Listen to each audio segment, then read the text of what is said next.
Good morning again, and here's another follow-up video to the second part of neuroinflammation and the foods that may cross-react that contribute to your neurodegenerative diseases. So it's really, really important that if you talk about food allergies, it's not the food itself that is the allergen, it's the antibodies to that food and how they cross-react with your own human tissue.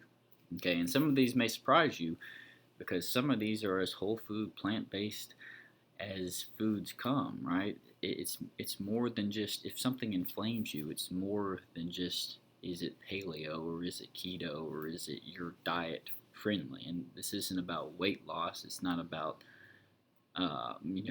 gains or anything. It's about how your immune system, through certain breakdowns your body may have, reacts with food you handle poorly. Okay, and one of the first things on there is eggs, raw and cooked eggs, proteins. If you think about an egg, egg's a perfect example. It's got every single protein amino acid in it, a very complete food group. I recommend eggs to people because it has every single building block of type of protein you would need to build up your body. But at the same time, since it has everything in it, it can look like a lot of different other protein structures in your body. So eggs are highly cross-react with the formation of plaque if they get into the brain, breach the blood-brain barrier, and react with the central nervous system.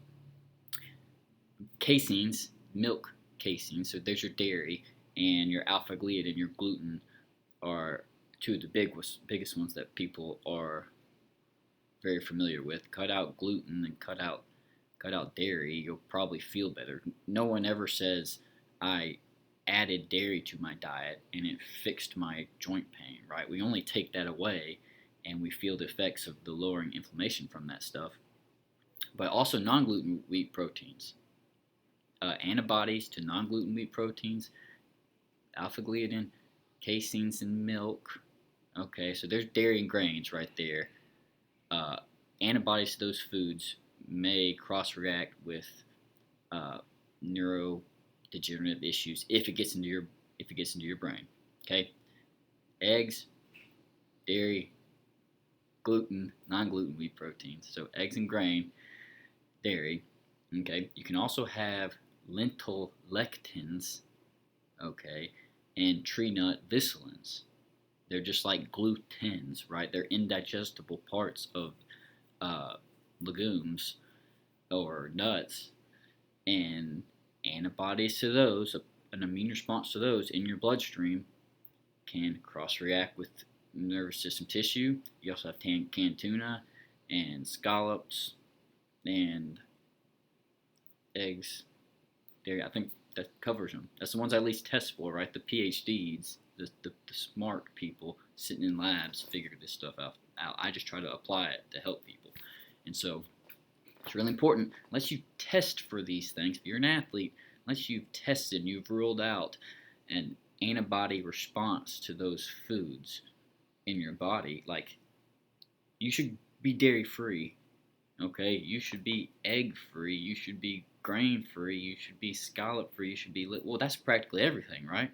That's all the food. That's a whole food plant-based food group, right? People don't know they need to cut out tree nut viscins or legume lectins to avoid possible neuroinflammation, but it's true.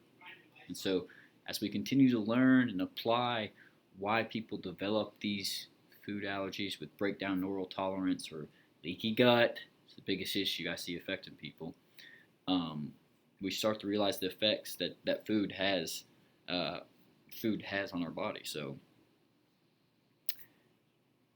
at least cut out dairy, at least cut out grains, and you're really going to help your body heal better.